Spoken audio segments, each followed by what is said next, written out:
പിന്നെ ഈ കാണുന്നൊരു സംഭവം ഇതെന്തായിരുന്നു ഇവിടെ കാണാത്തതെന്ന് ഇങ്ങനെ ചിന്തിച്ചുകൊണ്ടിരിക്കുകയായിരുന്നു.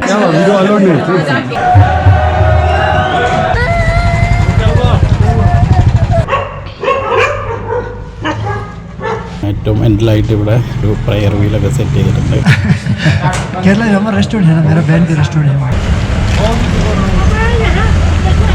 നമസ്കാരം. ഇന്ന് നമ്മൾ പരിചയപ്പെടാൻ പോകുന്നത് ലേ മാർക്കറ്റാണ് കേട്ടോ. അതായത് ലേ ടൗണിലെ ഒരു ആൾട്ടിറ്റ്യൂഡ് എത്രയെന്ന് വെച്ച് കഴിഞ്ഞാൽ ഏകദേശം 11,500 സംതിങ് ഫീറ്റാണ്. അപ്പോൾ ആദ്യമായിട്ട് ലേയിൽ വരുന്ന ഒരാൾ ആൾട്ടിറ്റ്യൂഡായിട്ട് പൊരുത്തപ്പെടാനായിട്ട് അന്നൊരു ദിവസം നന്നായിട്ട് റെസ്റ്റ് ഒക്കെ ചെയ്യുന്നതാണ് ഏറ്റവും ഉചിതം. പക്ഷേ ഞങ്ങളുടെ കാര്യം നേരെ തിരിച്ചായിരുന്നു. ഞങ്ങൾ നേരെ വന്നു, താമസ സ്ഥലത്ത് വന്നു, ഫുഡൊക്കെ കഴിച്ചു, ഒരു 4-5 മണിക്കൂർ റെസ്റ്റ് എടുത്തു, നേരെ ലേ മാർക്കറ്റിലേക്ക് ഇറങ്ങുമായിരുന്നു. ഏകദേശം ഒരു 5:30-6 മണി സമയത്ത് ലേയിൽ ചെന്ന ആ സമയത്തുള്ള കുറച്ച് കാഴ്ചകളും വിശേഷങ്ങളൊക്കെ ഉൾക്കൊള്ളിച്ചുകൊണ്ടുള്ള ഒരു വീഡിയോ ആണ്. അപ്പോൾ നമുക്ക് നേരെ വീഡിയോയിലേക്ക് പോകാം.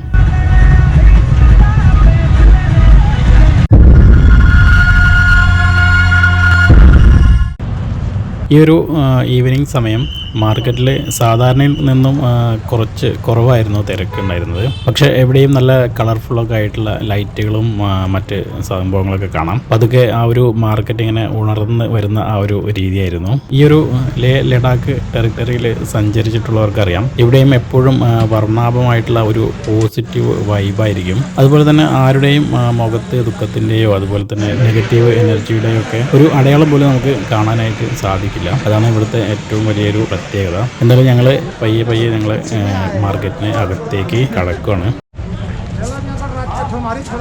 ഒരുപാട് കരകൗശല വസ്തുക്കളും അതുപോലെ സുവനീഴ്സൊക്കെ വെക്കുന്ന ഒരു സ്ഥലത്തേക്കാണ് ഞങ്ങൾ ആദ്യം കയറി വന്നത്. അതിൻ്റെ തൊട്ടടുത്തായിട്ട് ഐ ലവ് ലഡാക്ക് എന്നൊക്കെ എഴുതി വെച്ചിട്ടുള്ളൊരു പോയിന്റ് ഉണ്ട്. ഇവിടെ നിന്ന് ഫോട്ടോ എടുക്കൽ ഒരു ചടങ്ങ് തന്നെയാണ്. ഇഷ്ടംപോലെ ആളുകളൊക്കെ കൂടി നിന്നിട്ട് ആ ഒരു സ്ഥലത്ത് നിന്നുകൊണ്ട് ഫോട്ടോ ഒക്കെ എടുക്കാനൊക്കെ ശ്രമിക്കുന്നുണ്ട്. എന്തായാലും ഞങ്ങൾ ആ സുവനീഴ്സും ആ കരകൗശല വസ്തുക്കൾ വെക്കുന്ന കടകളൊക്കെ ഒന്ന് ചുറ്റിക്കറങ്ങി കണ്ട് അടുത്ത സെക്ഷനിലേക്ക് പോവുകയാണ്. അടുത്തതായിട്ട് ഞങ്ങൾ വന്നത് ഒരു ഷോപ്പിംഗ് ഏരിയയിലേക്കാണ്. ഇഷ്ടംപോലെ ഡ്രസ്സിൻ്റെ ഷോപ്പുകൾ അതുപോലെ തന്നെ ഓർണമെൻറ്റ്സ് ഒക്കെ വിൽക്കുന്ന ഷോപ്പുകളൊക്കെ ഉണ്ട്. ഈ ഒരു ഏരിയയ്ക്ക് ഇടയിൽ 2 ഷോപ്പുകൾക്ക് ഇടയിലായിട്ട് ഇരു സൈഡിലും പച്ചക്കറികളൊക്കെ കൂട്ടിയിട്ട് വിൽക്കുന്ന ആളുകളൊക്കെ കാണാം. തൊട്ടടുത്തുള്ള ഗ്രാമങ്ങളിൽ നിന്നൊക്കെയുള്ള ആളുകൾ അവിടെ നിന്ന് കൊണ്ടുവന്ന് വിൽക്കുന്നതാണെന്ന് തോന്നുന്നുണ്ട്.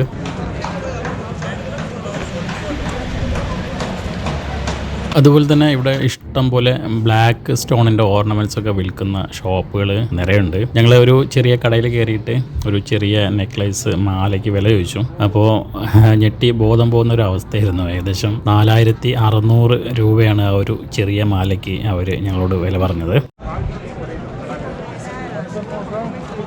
ഞങ്ങൾ വീണ്ടും ഇങ്ങനെ മുന്നോട്ട് നടന്ന് ഓരോ കാഴ്ചകളൊക്കെ കാണുകയാണ്. ഈ ഒരു സെക്ഷനിൽ നമുക്ക് ഇഷ്ടം പോലെ ഫാസ്റ്റ് ഫുഡ് കടകളൊക്കെ കാണാനായിട്ട് സാധിക്കുന്നുണ്ട്. ഇത് മൊത്തത്തിൽ വാക്കിംഗ് സ്ട്രീറ്റാണ് കേട്ടോ. ഈ സ്ട്രീറ്റിൻ്റെ സെൻട്രലായിട്ട് നമുക്ക് ഇരിപ്പിടങ്ങളൊക്കെ അറേഞ്ച് ചെയ്തിട്ടുണ്ട്. നമുക്ക് ഇരുന്ന് ജസ്റ്റ് റെസ്റ്റ് ചെയ്യാനും സംസാരിച്ചിരിക്കാനും അതുപോലെ ഫുഡൊക്കെ മേടിച്ചു കൊണ്ടുവന്ന് കഴിക്കാനൊക്കെ ഉള്ള സൗകര്യങ്ങളാണ് കൂടുതലും. ഈ ഒരു സമയത്ത് ഇവിടെ ലേയിലെ ഒരു ടെമ്പറേച്ചർ എന്ന് പറയുന്നത് ഏകദേശം 8 ഡിഗ്രിയാണ്. നല്ല തണുപ്പൊക്കെ ഫീൽ ചെയ്യുന്നുണ്ട്. പക്ഷേ എന്നിരുന്നാലും ഈ ഐസ്ക്രീം കടകളിലൊക്കെ ഭയങ്കര തിരക്ക്.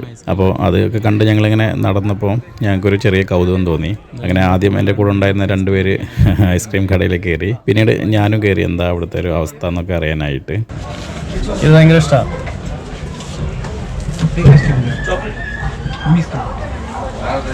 തണുപ്പത്ത് ഐസ്ക്രീം കഴിച്ചാൽ നല്ലതാന്ന് പറയുന്നുണ്ട്. കുറേ പേര് പറയുന്നുണ്ട്. 2 മേടിച്ചിട്ടുണ്ട് അവിടെ. ഈ വാക്കിംഗ് സ്ട്രീറ്റിൽ നിന്ന് പുറത്തിറങ്ങി കഴിഞ്ഞാൽ നമുക്ക് റോഡിൻ്റെ 2 സൈഡിലായിട്ട് ഇഷ്ടംപോലെ കടകളൊക്കെ കാണാം. ഈ ഒരു ഏരിയയിലെ ഒരു പ്രത്യേകത എന്താണെന്ന് വെച്ച് കഴിഞ്ഞാൽ ഓരോ സെക്ഷൻ ബൈ സെക്ഷനായിട്ടാണ് ഈ ഒരു ഏരിയയിൽ മൊത്തം കച്ചവടങ്ങൾ നടത്തുന്നത്.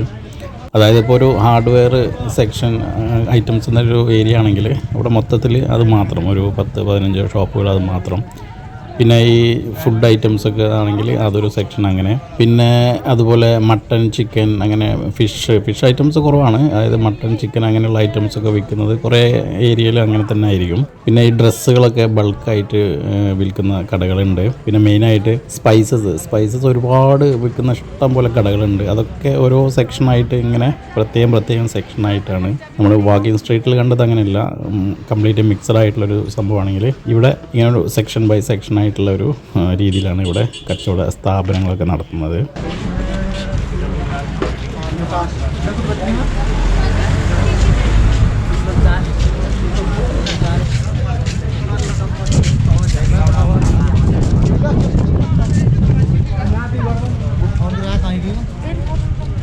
അങ്ങനെ ആ സൈഡിലൂടെയൊക്കെ ഞങ്ങൾ കുറേ മുന്നോട്ട് നടന്നു.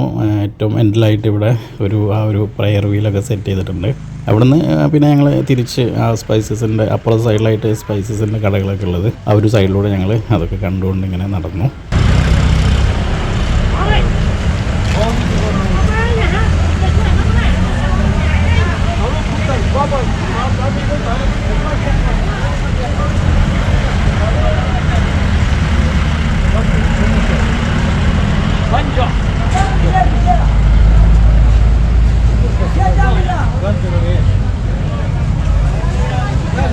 അങ്ങനെ ആ സൈഡിലൂടെയൊക്കെ നമ്മൾ ഒന്ന് ചുറ്റി കറങ്ങി നടന്ന് കണ്ടതിന് ശേഷം വാക്കിംഗ് സ്ട്രീറ്റിൻ്റെ തന്നെ മറ്റൊരു സൈഡിലേക്ക് ഞങ്ങൾ വന്ന് കയറി. ആ ഒരു സമയത്ത് ഈ ഒരു സ്ട്രീറ്റ് ഒന്നും കൂടെ ഒന്ന് ആക്റ്റീവായ പോലെയൊക്കെ തോന്നി. കുറച്ച് ആളുകളും കുറച്ച് എൻ്റർടൈൻമെൻറ്റൊക്കെ കുറച്ച് കൂടിയതുപോലെ തോന്നി. പിന്നെ ഈ സൈഡിലേക്ക് കാണുന്നതാണ് കേട്ടോ ഇവിടുത്തെ മോസ്ക്. അതുപോലെ തന്നെ ICICI ബാങ്ക്, HDFC, ഫെഡറൽ അങ്ങനെയുള്ള എല്ലാ ബാങ്കുകളുടെയും ബ്രാഞ്ചസൊക്കെ ഇവിടെ കാണുന്നുണ്ട്. അപ്പോൾ ഇഷ്ടംപോലെ ക്യാഷൊക്കെ ആയിട്ട് ലേയിൽ വരുന്നവർക്ക് പർച്ചേസിംഗ് ഒക്കെ അടിച്ച് പൊളിക്കാനുള്ള, അടിപൊളിയാക്കാനുള്ള സൗകര്യങ്ങളെല്ലാം ഇവിടെ ഉണ്ട്.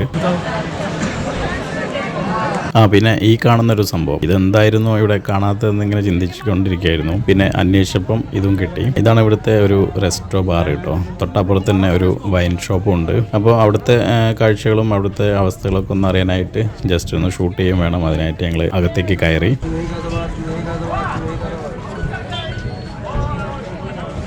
ജസ്റ്റ് ഷൂട്ട് ചെയ്യാനായിട്ട് കയറിയതാണെങ്കിലും പിന്നെ അവിടുത്തെ ആ ഒരു കാലാവസ്ഥയിലും ആൾട്ടിറ്റ്യൂഡിലും നമ്മൾ ഒരിക്കലും ചെയ്യാൻ പാടില്ലാത്തതാണ്. എങ്കിലും ഞങ്ങളൊരു തണുത്ത ബിയർ ഓർഡർ ചെയ്തു. പിന്നെ ഇവിടുത്തെ ആളുകളുടെ ഒരു പ്രത്യേകത അറിയാലോ, അവർ നമ്മുടെ ഇങ്ങനെ പുറത്തുനിന്നുള്ള ആളുകളൊക്കെ കാണുമ്പോൾ അവർ വന്ന് പരിചയപ്പെട്ട് സംസാരിക്കാനൊക്കെ ഭയങ്കര മിടുക്കായിട്ടുള്ള ആളുകളാണ്. അങ്ങനെ 1-2 ആളുകളൊക്കെ ഞങ്ങളുടെ അടുത്ത് വന്ന് പരിചയപ്പെട്ടു. അതിൽ ഈ കാണുന്ന ആളില്ലേ, ആള് ശരിക്കും അവരുടെ നാഷണാലിറ്റി എന്ന് പറഞ്ഞാൽ ടിബറ്റ് എന്നാണ് അവർ പറയുന്നത്. പക്ഷെ അവരുടെ അച്ഛനും അമ്മയും സിസ്റ്ററും ഇവിടെ ഇന്ത്യയിലുണ്ട്. അവരുടെ സിസ്റ്റർക്ക് കൊച്ചിയിലൊരു റെസ്റ്റോറൻറ്റ് സ്വന്തമായിട്ടുണ്ട്. അവിടെ വന്ന് വർക്ക് ചെയ്തിട്ടുണ്ടെന്ന് പറഞ്ഞു. അപ്പോൾ ഞാൻ അവരുടെ ചോദിച്ചു ടിബറ്റ് എവിടെയാണോ ഇഷ്ടം, കൂടുതൽ ഇഷ്ടം ഇവിടെയാണോ അവിടെയാണോ എന്നൊക്കെ ചോദിച്ചു. അപ്പോൾ അവർ പറഞ്ഞു സെയിം ആണ്. പക്ഷേ ഇടയ്ക്ക് ഞാൻ ടിബറ്റിലേക്ക് പോകാറില്ല, ഞാൻ ഇവിടെ ഇന്ത്യയിൽ തന്നെയാണ് താമസിക്കാറ്. ഇടയ്ക്ക് 1-2 പ്രാവശ്യമായിട്ട് പോയിട്ടുണ്ട് ലൈഫിൽ എന്ന് പറഞ്ഞു. എന്തായാലും ആ ആളോടൊക്കെ സംസാരിച്ചു. केरला में हमारा रेस्टोरेंट है ना, मेरा बहन का रेस्टोरेंट है वहाँ काम किया हुआ उधर जी, कोची में। हाँ കൊച്ചി ടിബറ്റൻ ഷേപ്പ്. പിന്നെ മട്ടൻ്റെ കുറേ വിഭവങ്ങൾ, അതുപോലെ കുറേ റൊട്ടി അങ്ങനെയുള്ള ഐറ്റംസ് ഒക്കെ വാങ്ങി ഫുഡൊക്കെ കഴിച്ചു. ആ ഒരു ദിവസം തന്നെ അവിടെ കുറേ യൂറോപ്യൻസ് ഈ ഒരു ഈ റെസ്റ്റോറൻറ്റിൻ്റെ ഒരു സെക്ഷൻ മൊത്തത്തിൽ എടുത്തിട്ട് അവിടെ വലിയൊരു പാർട്ടിയൊക്കെ നടക്കുന്നുണ്ടായിരുന്നു. അപ്പോൾ അതൊക്കെ കണ്ടു. അവർ ഭയങ്കരമായിട്ട് ഡാൻസൊക്കെ ചെയ്യുന്നുണ്ടായിരുന്നു. അവരുടെ കൂടെയൊക്കെ സംസാരിച്ചു, കുറേ ആളുകളൊക്കെ പരിചയപ്പെട്ടു. അങ്ങനെ ഒരുപാട് നേരം വൈകിയതിന് ശേഷമാണ് പിന്നെ ആ കഥകളൊക്കെ കഴിഞ്ഞിട്ട് ഞങ്ങൾ പുറത്തിറങ്ങിയത്.